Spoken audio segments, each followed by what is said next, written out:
Good morning, guys. I've been standing here listening to these birds, wondering if they're going to give me some time to make a little video here. 7:15 here on the farm and Buena Vista Farm, and it's a very special video I'm going to make today. I'm going to release it for all my friends, families, and followers, but this video is for Delvin, who's my permaculture mentor. I'm here next to one of our Inga Duus ice cream bean trees. This particular tree was planted about maybe closer to 5 years ago now, and you can kind of see this is our first round of ice cream bean nitrogen fixing trees, and we got a lot of play with them. But we do a lot of stuff over here around the farm, including agroforestry design, and so you'll see as I walk around this tree right behind me here. Actually, you're seeing probably this fruit is the first thing that draws the human eye. But right here behind me is Junglans neotropica, Andean walnut. Was endangered, reported as endangered about 8 years ago when we were starting to work with this species, but we planted it all around. I've been working on doing more videos here on the farm, so we can talk about stuff like this. Look at this guy. This is one of the species that we work with. You can see his cool root structure. And I've talked about this guy before. My friend, we call him Jarumo, Cecropia peltata. And one of my favorite things about this tree is that it's listed on the list of 100 most invasive alien species in the world, which might might give someone pause, like, oh, do I really want that species on my farm? But it's actually native here. It's not an alien invasive here. It's a native invasive. It's not actually invasive. What it is invasive, what it doesn't like is grass. It doesn't like grassy fields. It takes it upon itself to start changing it into a forest right away. So it's a great ally. It's been a great ally of ours, and if I scan around in different shots, you'll see this particular leaf structure. There's one right behind it, and there's really nothing that competes with their height right now on the farm, except perhaps really old timber trees, and we have only one of those. I'll walk up here around this. There's a little piece of geoengineering here. Let's see if I can get a better angle of it. I'll back up a little bit. I'll spin you around here. Little three-dimensional move there. And let's see if I can go around the right way here. There we go. So this definitely needs a little pruning. You can see a little citrus tree here. Needs a little bit of freeing up, but we started making these fish scale planters, and you can tell that one of my experimentals, see, here's the planter, here's the old planter, and around the outside of the old planter, what I had tried to do is make like a geoengineer kind of a bluff. So that would be an area, there's some birds in there, some area we could walk out on and look across the farm. Behind us, it sinks down. It's kind of an interesting area over there. And so back here, now this will require a little bit of pruning. These are Nazareno. The scientific name is escaping me right now, but I love these leaves. I love these leaves. Great for napkins, and in a pinch we can also use them as toilet paper. Just make sure to check both sides before you use it as toilet paper. And then behind us here, you can see it starts getting into the cafetal, the coffee plants. Here's a guarandai. That'll be a nice purple flower tree. Bamboo. We've got all sorts of stuff going on. Our current progress on the farm, we actually took some time to be somewhere else in the United States and working with the people kind of use that as a test period to here we go, to just kind of figure out how well they would work without our presence, and it turns out well, maybe even better. So we're trying not to be, we're trying to include these people in our team on specific lots on the farm. So the farm's too big to manage as one person. I think that's why they invented tractors, but of course with the steep mountain slopes we don't really get a lot of tractor action here.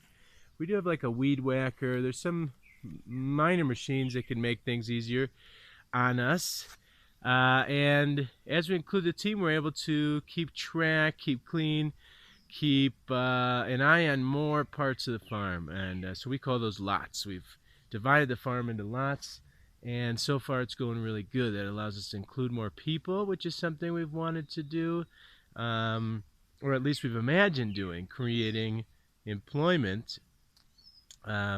And we're still kind of in that position figuring it out, but we get a growing team together, and I'm going to take you through across what will one day be our lake.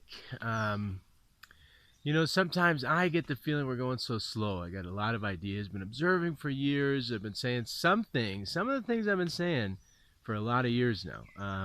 Like, this is going to be where our lake goes. So that's something that I've said before. Hey, before we get down to this lake, I want to show you. This is an arasa, they call it here. Arasa. I've also heard it called the Amazonian guava. We've got these planted. Farm came with 2 production aged species, and we've got, lady says, dozens now all around. All right. Make sure I don't step on this next fruit tree, custard apple tree there. Get past this hanger here for what looks like passion fruit, and you'll be able to start to see what we call our lake area. Doesn't have any water yet. I'm going to spin again.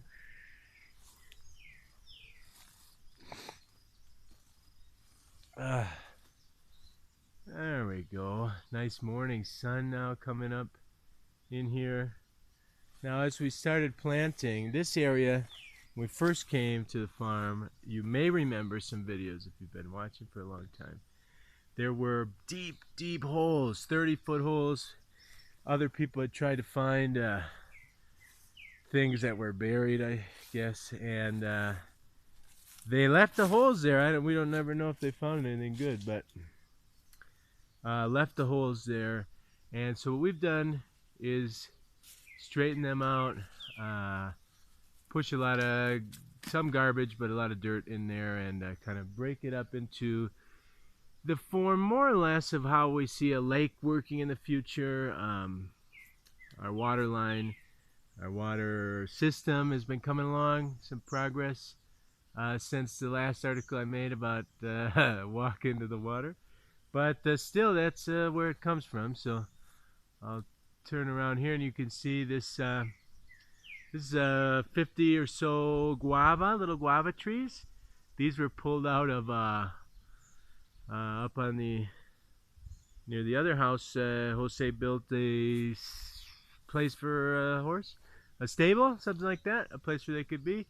And they love guavas. These sorts of animals love guavas, so you give them a big bowl of guavas before they go bad, and they end up pooping something that looks a lot like this, except with hundreds. And look at this cute little dog. Hey, doggy, you want to be on the camera? Hey, yeah. This is I don't know if it's Blackie or Negra, but new addition here to the farm. Showed up, wanted to participate, so we're seeing how that goes. Oh yeah, guavas. So we transplanted as many as we had time for. It looks like we got about 50 or so or more, and so we'll plant those in a row somewhere along a path. The lake's coming together. The water will come down, fill that up. We'll use some sort of, probably not plastic, probably I'll start with some plantain leaves, and maybe herbivore, somebody will step on there and poop in there for a while. try to get a biological mat going. Alright, here we're gonna go. I'm gonna turn you a little bit as I walk up into the sun. That way I'll get the sun, but you should be able to see me just fine. And this is kind of a little update, project update. Just passed this guy, Mata Raton, another native nitrogen fixing species. And as we walk around, you may notice not all the areas of the farm are clean. That's very tough to do, and perhaps not even what we'd want to do. We want to keep the areas that we're using clean, or that we're planting clean, or that we have specific small plants on that might struggle to keep up with the weeds. But weeds definitely serve a purpose. They have a lot of flowers and seeds as well, and so every once in a while, or I should say anytime, you're going to probably catch some part of the farm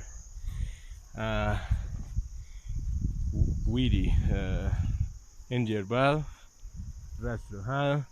So I brought you guys over here to the lookout, and I can show you, I think I could show you, that's Libano over there. You may have seen that. And behind me here, right there, is Lady's favorite Andean walnut. The Andean walnut will lose its leaves, and that'll bud out again. And she planted that right here. She grew it from seed in a bag, and this is her first one that we planted. That was that she had planted from seed. So this is her favorite one, and it's right here on the Libano lookout. Although our Inga Dualis trees are getting in the way now from some angles, but here we go. And you can see this quite a weedy field. This all the way down to the river. I'm going to be managing this lot a little bit differently with some sheep. Need to get some fencing up, but generally I hope you can see that we've been leaving bushes and plus the ice cream bean trees. Now this is a dead castor oil tree right here, right there. We just yesterday had a proposal from Birdwatchers Club. They're putting together a group, and what they really want is touristic places like ours where you can go. Here, here's where it'll be. Well, the photographer will hide here, probably under this tree or a little further away, and we'll put a feeder. It's a little piece of bamboo, long piece of bamboo, that we'll put like a plantain or a banana in. And they're using the feeders.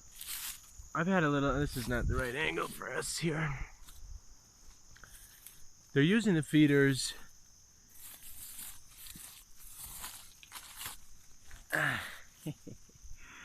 so in this coffee field, this lot right here is a little bit older, a little bit uglier, so I think after this harvest we're gonna cut these down and maybe use the trunks to grow some pole beans or something. I'm sitting under a nogal. I'm not actually sure what they call this tree, but he's giving me shade right now. So we've kind of fought against the feeder culture. Like we prefer to plant flowers, more heliconias, more all sorts of flowers, hibiscus. Instead of bringing feeders, we think that have thought that feeders are kind of a more unnatural way. Why wouldn't we recover the ecosystem, and the birds would be better? But in terms of tourism, they're actually using these feeders as the guy told us yesterday, Jason Poveda told us that the feeders actually protect the forest, because these bird watchers, they'll go into the forest, they'll go looking, and they'll climb trees, and they'll do everything they can, especially some of them, the more extreme ones, to find the picture.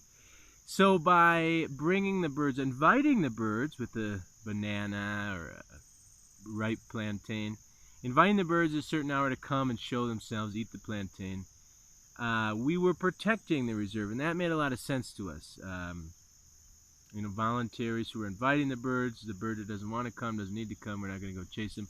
We'll just invite them out once a day, and I guess that they remember that. They get a little domesticated themselves, and then when the tourists come, the bird watchers come with their cameras, they come at the time that you've trained the birds, I guess, that you put the food out, and everybody's happy. So that was a little short tour around the farm, and an update on our project. Since we've started, we've learned a lot. We have moved out of strictly observation phase. Even in the first year, second year, we did a lot of stuff superficially to avoid so quickly doing some things that it'll be really hard to move. Some issues that we faced here, for example, the original coffee plantings that the farm came with weren't on contour. So things that we plant now, we try to plant on contour, and we have to ignore the original spacing of the angle of the coffee plantings. So that's something that's coming together. Some of our, like the ice cream beans, some of our original contours are coming in. Some areas have contours that we've worked on. Some areas are too steep probably for strict contours or terraces, and we're doing fish scale. We're trying to do fish scales as much on contour as possible. Also in terms of team work, the team, it's grown. It's too much work for one person to do, especially if that person is like me, if I do other things. One of the biggest problems we face is that it's not, the transition process is not really a money-making process. It's hard enough to make money in a developing region on a subsistence farm. That's a difficult task. And I met a lot of people. I mean, we struggle here. I mean, that's not a secret that we're in the developing world, and people here don't make quite as much money as they do, let's say, in the United States or Canada or Europe. So when we go ahead and we change it, we don't use any of their best practices, the income falls. So with coffee, for example, the quantity of coffee produced has gone down, although the income has gone up because we've sought more higher value ways to sell that coffee. Now, as we transition to other species to sell, the biggest issues we face, and we notice that people face in this situation, subsistence farming, is that the highly developed markets that exist with coffee, with chocolate, plantain, I would say a medium developed market, and avocado, another medium developed market, exists so that you can pretty much sell what you grow. But that isn't true for every product. Herbs, for example, aromáticas, medicinal herbs, you can sell some, but in any volume it becomes difficult unless you start transporting it yourself to bigger cities or working with somebody who's willing to do that. So we've learned a lot. We've expanded the team. We've divided up the farm, so we're working with the GPS, and we're starting to lot the farm, separate it into different lots, and allow different people to run their own projects, as long as they commit to the pretty simple requirements that we have, which is that it's organic and that sort of thing. No like long-term damage to our tree crops and that sort of thing. So one of the most exciting projects for me to come back and see, something I've had no involvement with except just the sheer joy of watching and eating, are these guys. And so I showed some pictures of the last lot. They're gone. No more big ones anymore. They're all eaten and sold. These are fattening chickens. These were, and then on the next stall we've got our classic genetics. They planted beans and corn, so these guys are locked up. They're on punishment for scraping up all the corn that was planted. And they'll probably get eaten soon anyways. There's not too much interest in our wild chickens. And I think these are the laying hens. Well, hello. Oh my gosh, don't run away. All right. Hey, there they are. There you are. These are laying hens, and as you can see, some of the exciting parts about this is that this is a Jarumos Cecropia peltata, although there's some Arbol Loco around. This one is an Arbol Loco. This one is a Cecropia peltata. I'm not sure if you can tell the difference on this camera, but you notice because we have live trees, you can kind of see it here, on these fences. This is all recycled material from around the farm, and trees and posts living in the most case, but sometimes pruned but still in the ground. These are we're able to make our corrals. That's the word I'm looking for. Corral with live tree posts. Both the Arbol Loco and the Cecropia peltata, there we go, are great for posts, live and when you chop them down. And that's one of the reasons we continue to let them grow. Those are native pine.